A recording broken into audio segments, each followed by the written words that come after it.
right, good morning, everybody. If you not know me already, my name is Luke, and I'm the music director here. And today we are going to start off with two songs with hymn 1002, Comfort Me, followed by Human Race.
Looking at a forest, all I see are trees, oaks and elms and sycamores, branches and leaves. Everyone is different, yet everyone's the same. Planted in this earth, we give them all a common name. In a universe so vast, we must guarantee humanity will last. We have all made wishes on the same bright star. We fight the same enemy in our human hearts. We will come together when we realize we can see each other more than just our eyes. Don't think in terms of them and us. The future of our people is in God we trust. And when family will stand with the fate of our children in our hand.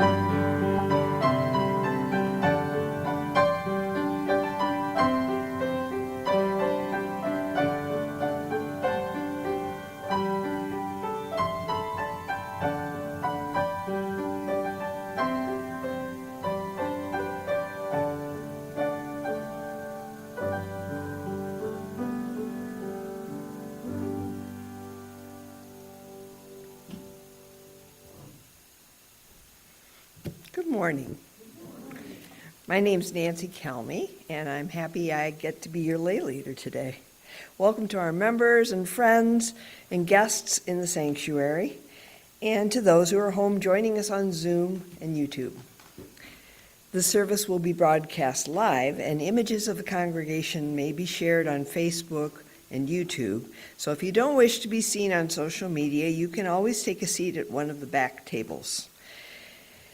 Also, please refrain from talking while we're in the sanctuary, because the house microphones are good and they may pick you up and broadcast you to the wider world. And finally, please switch off your sound on your cell phones so that notifications won't disrupt those around you. This building is on Shaver Road in Portage, Michigan, on the ancestral lands of the Peoria and Potawatomi people. We pay our respects to the elders past, present, and emerging. It is a little brick church with the rainbow flag and the Black Lives Matter banner out front, because we believe that love is love, and it is our responsibility to dismantle white supremacy and build a beloved community that benefits us all. Our church is served most Sundays by our minister, Reverend G. Ludwig McCartney. We are a community on diverse spiritual journeys, and on other Sundays we enjoy hearing different points of view from guest ministers, lay leaders, or, as today, a guest speaker. Today is a guest speaker, and I'll introduce her later. I'd like to extend a special welcome to our visitors this morning. We're glad you're here. We invite and encourage you to ask any questions and look through the literature about our UU faith, which is displayed in the entrance as well as over in the community room. If you're joining us online for the first time, welcome. We're glad you're here. To learn more about our church, including our programs for children and youth, and other opportunities to connect with us during the week, visit our website at uucommunitychurch.org. And special thanks to everyone who's helping make this service possible. Our musician, our coffee hosts, and our greeters and tech team, and you. I have a few announcements for today. Our sustainability group meets via Zoom on Monday, March 17th, that's tomorrow, at 7 p.m. to talk about ways to live more gently on the earth. Newcomers are always welcome. On Thursday, March 20th, at 7 p.m. by Zoom, we'll be joined by Kalamazoo City Commissioner Stephanie Hoffman for an essential, thoughtful Thursday conversation about housing justice and equity. Please plan to join us for this timely and important discussion.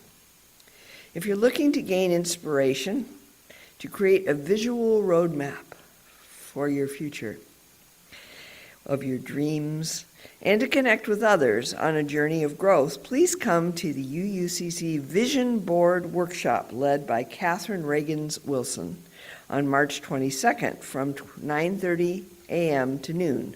All materials and light snacks will be provided. You can find more information about how to join these events on our website, uucommunitychurch.org.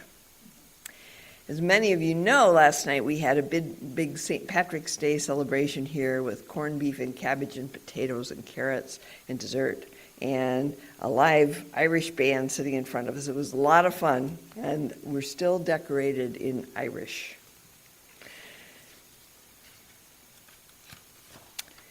So now, around the world each Sunday, Unitarian Universalists light the chalice. We are truth seekers and seek a truth strong enough to withstand our questioning and our doubts. The flame reminds us of what we have in common here, and so now we bring it to life.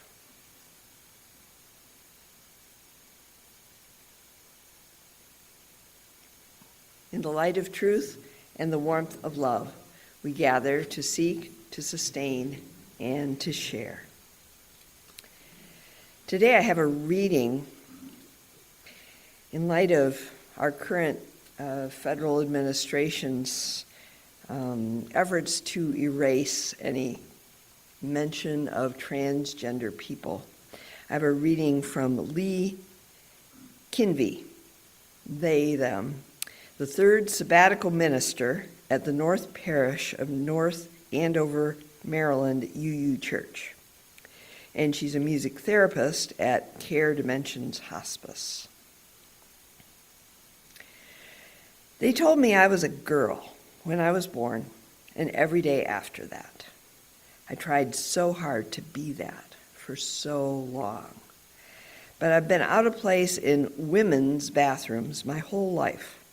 It's usually the gasp, the horrified stare, the obvious double-checking the sign on the door. Sometimes it's, "What are you doing in here?" Or, "Get the hell out of the women's bathroom."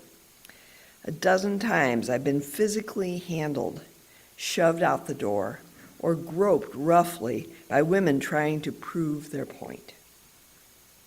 Entering a sex-segregated bathroom requires courage every single time. My heart races, my mouth dries out.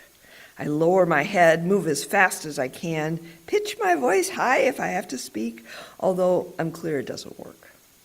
I try to put on emotional armor in an attempt to protect myself. Last fall at a concert, I was preparing to use the bathroom, and when I saw the all-gender restroom sign, I grinned wide and exhaled. And then, in the bathroom, a woman gave me that horrified stare I know so well and half screeched, "This is the women's bathroom." "This is actually an all-gender bathroom," I responded, hoping we could end it there. I'm glad of kind that I don't remember the rest, only that it hurt more because I thought I was safe. I went outside for the rest of the intermission and cried the tears that I needed to cry. I'm grateful I don't mind crying in public. My humanity is not up for debate, and neither is yours. I imagine saying that to a stranger in the bathroom. I also imagine saying, "I wish for you the sensitivity and grace to take 10 seconds before you enter future bathrooms to remind yourself that you could encounter someone non-binary or gender-bendy. I invite you to remember how much courage it takes for them to be there at all. I invite you to simply assume that everyone in the bathroom knows where they are."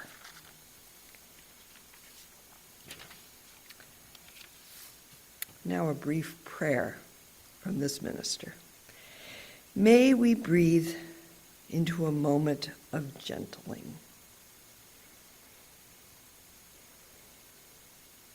May we whisper to each other of belonging, of "I belong," and "you belong," and "we belong," just as we are. Amen.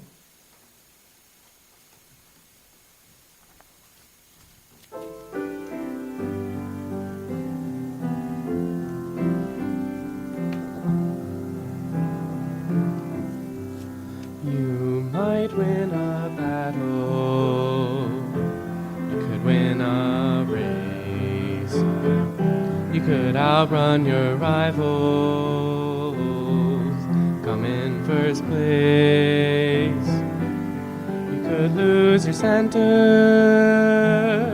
in the push and the shove, or simply surrender and tune into love. Love's not a contest, it's just who we are. Both the light and the shadow are at home in the heart. Beyond the struggle, there's music to play and songs to be singing at the end of the day. Love wins, love wins, all is well in the end. Love wins, love wins, love wins.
against too much to ask, but we lose our resistance at last, and we realize love's got our back. Love wins. For everyone, great and small, we are lifted as we fall. Kindness conquers all. Love wins. Love wins. Love wins. All is well in the end. Love wins. Love wins. Love wins. All is well in the end. Love wins. Love wins.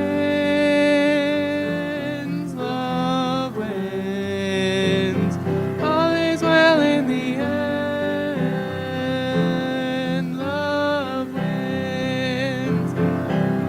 Love wins. Love wins. All is well in the end. Love wins.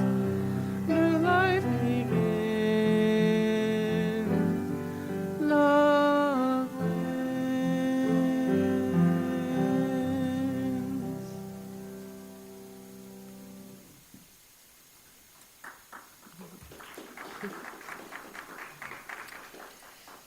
I'd like to introduce our speaker for today. Heather Sanford, she, her, serves as the Communications and Advocacy Manager at Outfront Kalamazoo.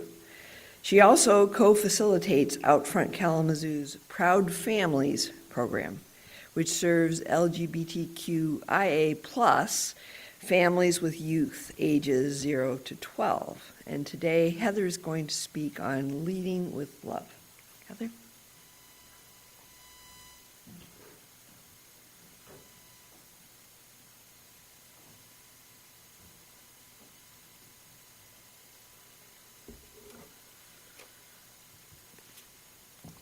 Hi, everybody. Thank you for having me today.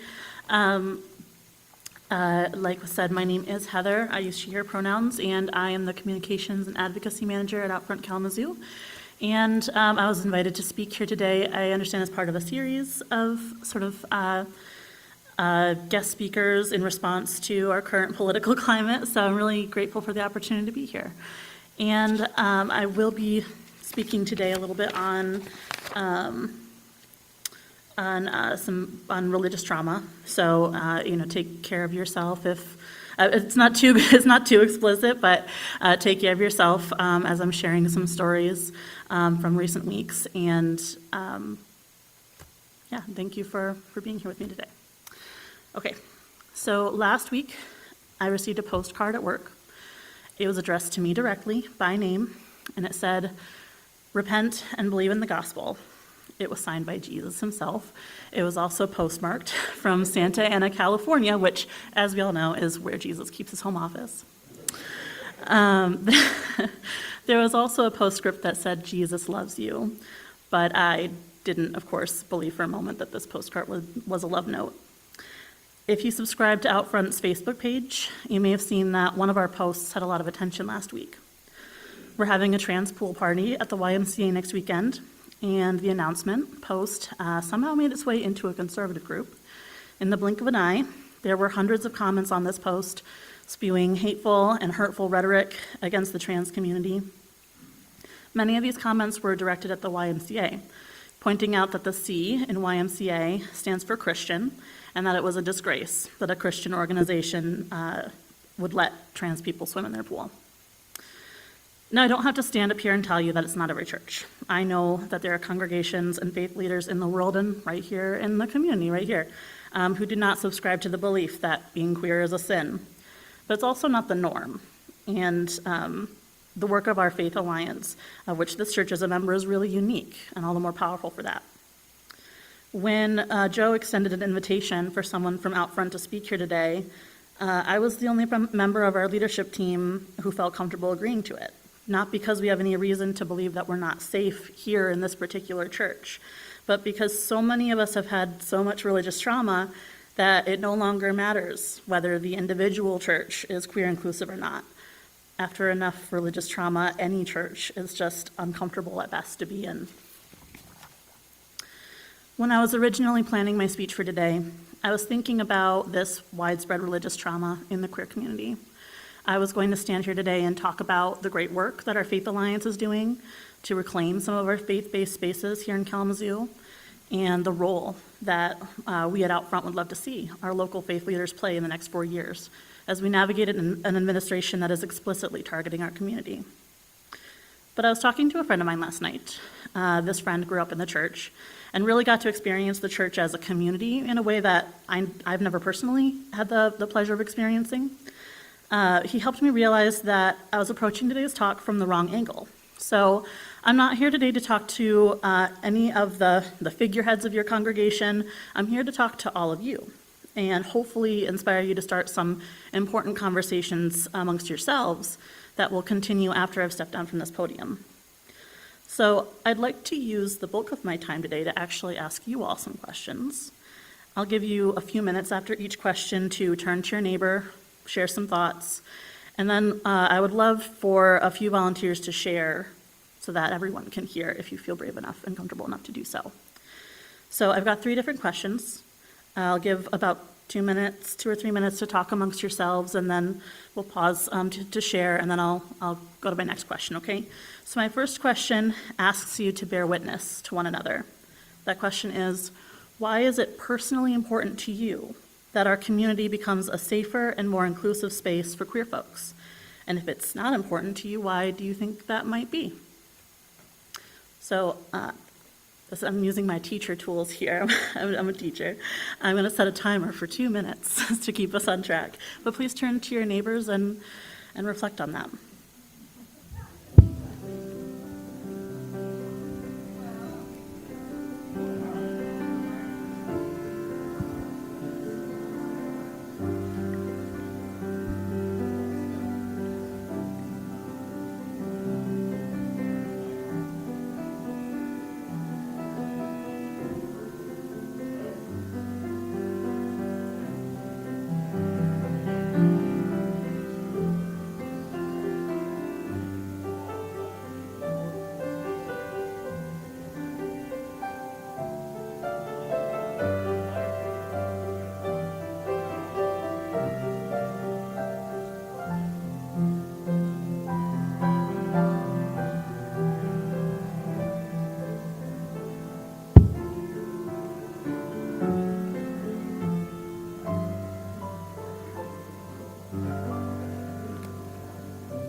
Go ahead and wrap up your thoughts, and we'll bring it back together.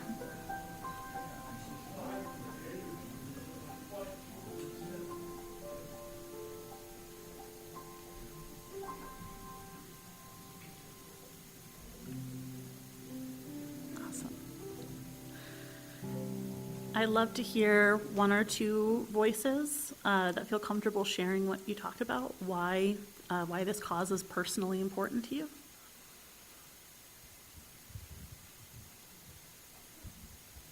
Well, for me, it's really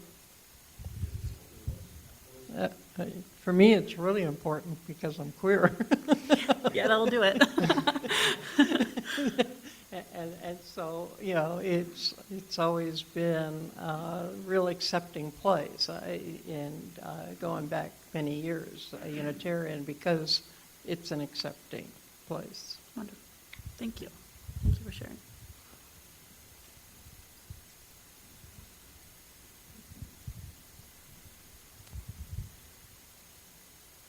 I've always considered myself to be a tomboy girl, not a girly girl. So I see that, some men have some effeminate traits sometimes. I think we're all somewhere on the continuum. So Absolutely. that's why it's important to me. Absolutely. Thank you. Thank you for sharing that. Do we have anyone else who wants to share? Wonderful. The consensus in our group was that many of us have family and friends who are of a different persuasion than we are. And it's like, okay, just be who you are and I'll be who I am and we'll work it out. Wonderful. Thank you. Thank you all for sharing. So my second question then builds off of that now that we've thought about our personal commitments to the cause and our personal stakes in the cause. My second question invites you to action. My question is, what is one thing that you can personally and realistically commit to make our community a safer and more inclusive space for queer folks? I really want to challenge you to think outside of the walls of this church, which is already a very inclusive space. And I want to challenge you to think past things like adding your pronouns to your email signature. That's important. But I want to challenge us to think a little further and deeper than that. So think about one thing you can personally and realistically do to make our community a safer and more inclusive space for queer folks. Give it 2 minutes.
Go ahead and wrap up your thoughts, and we'll bring it back together.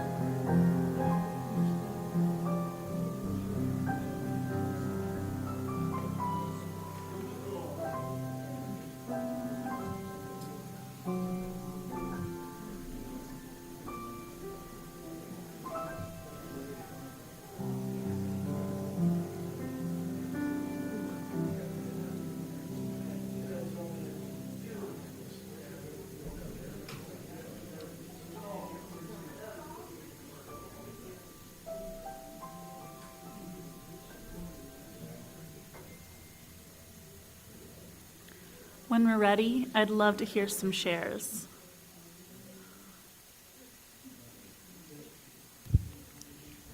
So one thing that I could personally do is continue to donate to Outfront, but more personally, to come down and help out. Thank you. Yeah, we'd love that. We'd love to have you. Our volunteer form is just on our website if anyone else is interested in that. You know, there's a message I send to everybody. I know people don't like politics, but it's really important to get involved in the political, candidates, get involved with groups, write letters, all that kind of stuff. That's really important.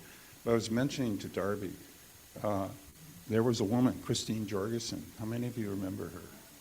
And she was a charming woman. And actually, I dated a woman that met her, And she was like probably the first trans person, at least publicly, wouldn't you say, that we knew of. And she had to go to Sweden to get the operation. But I don't recall that much pushback against her back then. And this was back in the 60s and 70s. And I was telling Darby, man, we're just going backwards. I thought, with the gay marriage, I thought we're beyond that. And I thought we're moving forward. And it's just really troubling that we're moving backwards. But it's really important to get involved politically. Absolutely. Absolutely. Thank you. I'd actually like to speak. My husband and I live way out in the country. We don't live near here. But what we do in our little town of Dowagiac is we have a gay man and his husband run the local bakery. We go there frequently. We're good friends with their parents. And the city government is they did Pride for the first time in our little town. And I think writing letters to make sure they know we support them probably would be something we could do even out in the country. Absolutely. Mm-hmm.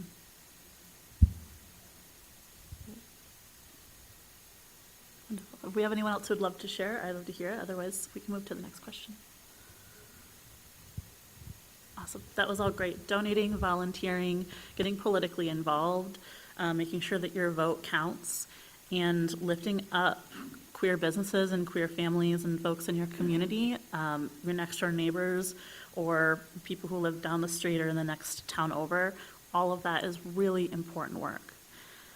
So my final question just brings us to accountability. Now that we talked about what our stakes are in the cause and what are some tangible, realistic commitments we can make toward the furthering of the cause, how are you going to hold yourself and each other accountable in taking those actions?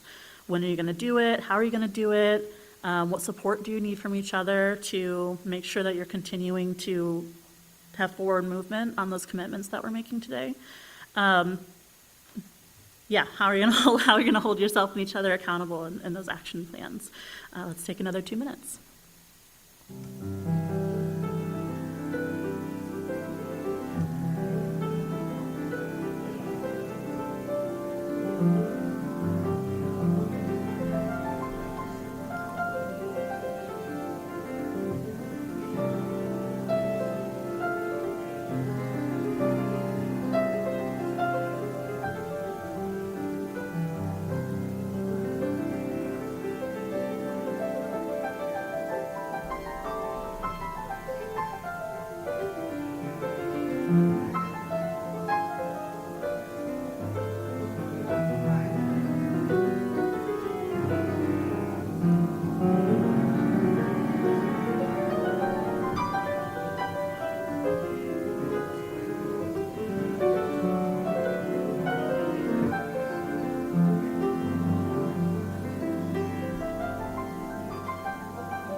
wrap up your thoughts, and we'll bring it back to the group.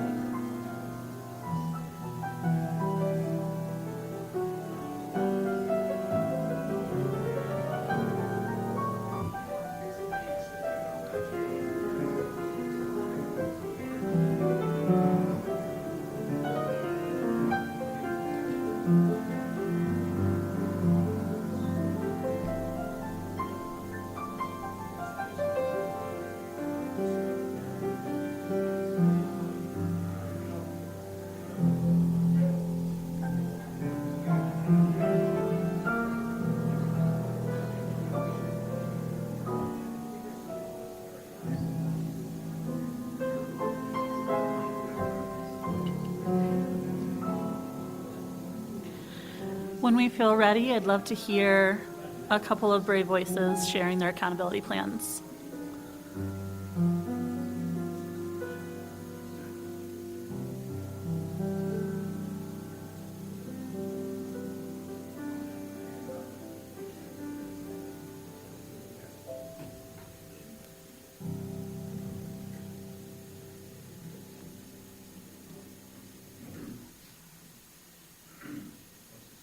Thank you. I love hearing all of the engagement. I wish I always had that in my classrooms when I asked my students to do these things.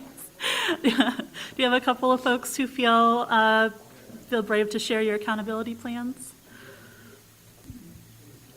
I can share for our group, it wasn't necessarily an accountability plan, but we had a discussion about the listing of your pronouns and what value it brings. And I know for some people that it's really unfamiliar. It's just sort of in your face and irritating and silly.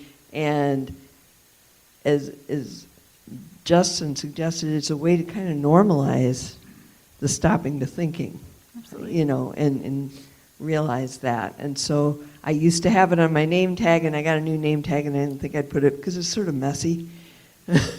But if I realize when I'm making a statement, when I do that people that aren't what they look like, perhaps, don't go by that, it's a way to stand up for that.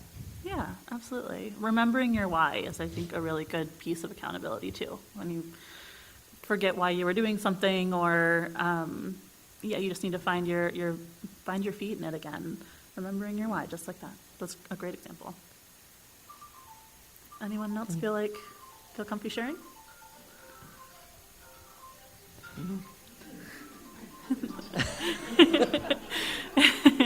We all know it you. And it's okay if we don't. The accountability piece is probably the most vulnerable. Did you see your hand? Would you like to share? Sure.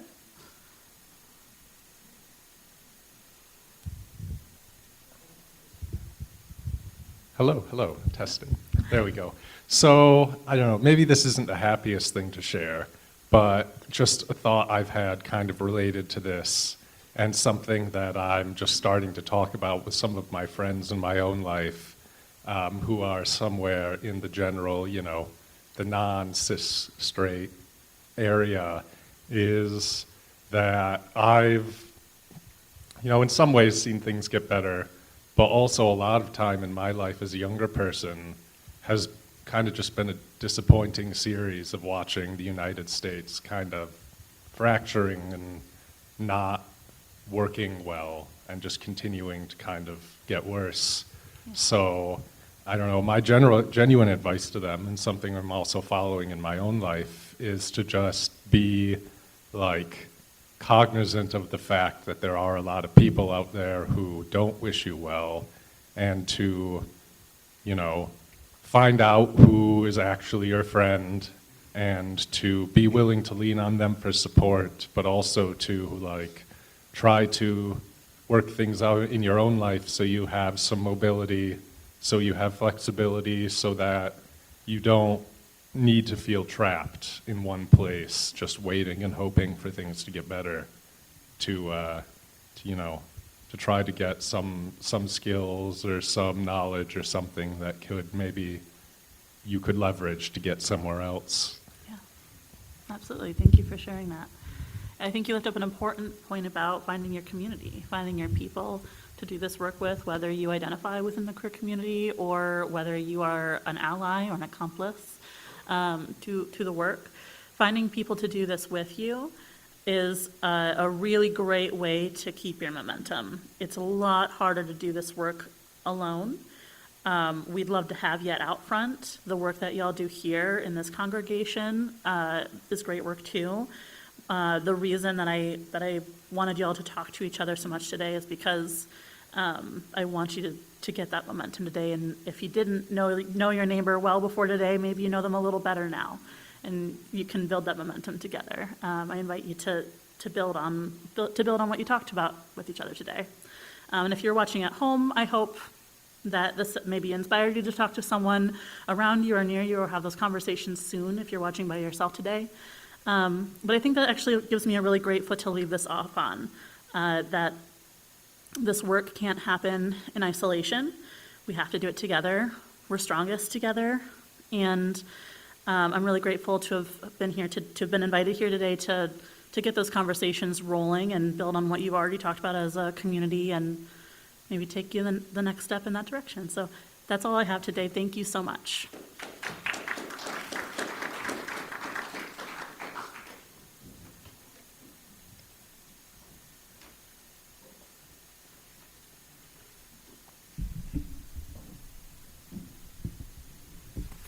Thank you, Heather. It was really nice to have an opportunity to have a little conversation about that. After the service, after we go off YouTube, we will also have a Q&A session where you can ask more detailed questions. Now it's time for our offering. We give to remind ourselves of how many gifts we have to offer. We give to remember that we're part of something bigger than ourselves. We give because we believe in music and sacred space. We give with the faith that together we have enough. There are a few ways to give, listed up here. And in addition, the ushers will be bringing about baskets, but you have your electronic ways, especially if you're at home on Zoom. So the ushers will now bring the baskets.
Luke, thank you for bringing us your musicianship.